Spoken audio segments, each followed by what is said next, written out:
బెంగళూరులో వాల్మీకి స్కామ్ జరిగింది.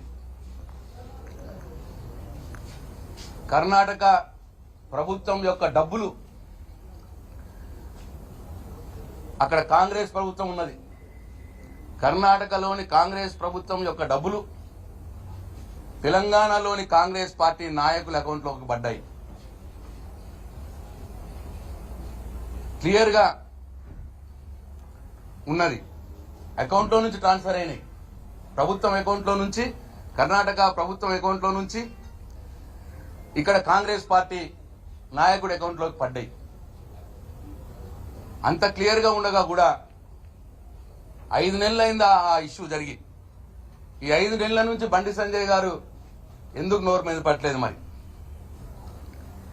కవిత గారికి బెయిల్ రాగానే 5 నిమిషాల్లోనే ఎందుకు మాట్లాడుతున్నాడు? 5 నెలలైన వాల్మీకి స్కామ్ గురించి ఎందుకు నోరు మీద పట్టలేదు?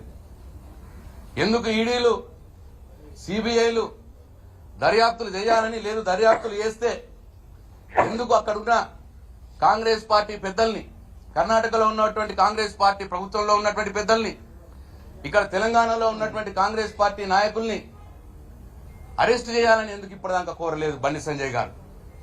5 నెలలైంది ఆ స్కామ్ అయ్యి.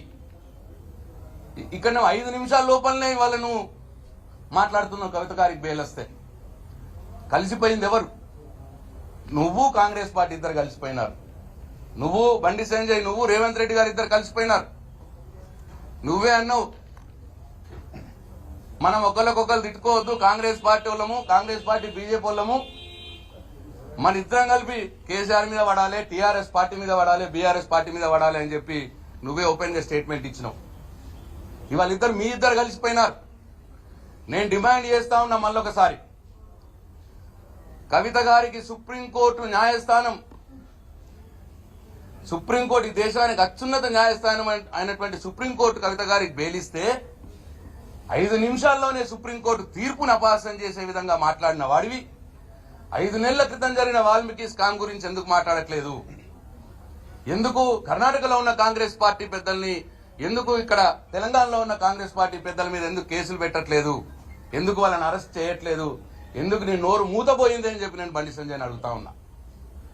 ఇక్కడ కలిసిపోయింది మీరు.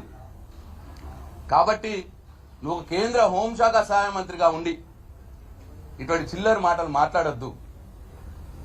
అట్లనే మహేష్ గౌడ్ గారికి కూడా ఇటువంటి చిల్లర రాజకీయాలు మానుకోండి. మీరు ప్రజలకు ఇచ్చిన హామీలు నెరవేర్చే పనిలో మీ కాంగ్రెస్ ప్రభుత్వం ఉండాలి తెలంగాణలో. అంతే తప్ప న్యాయస్థానాలు ఇచ్చినటువంటి తీర్పుని అపహాస్యం చేసే విధంగా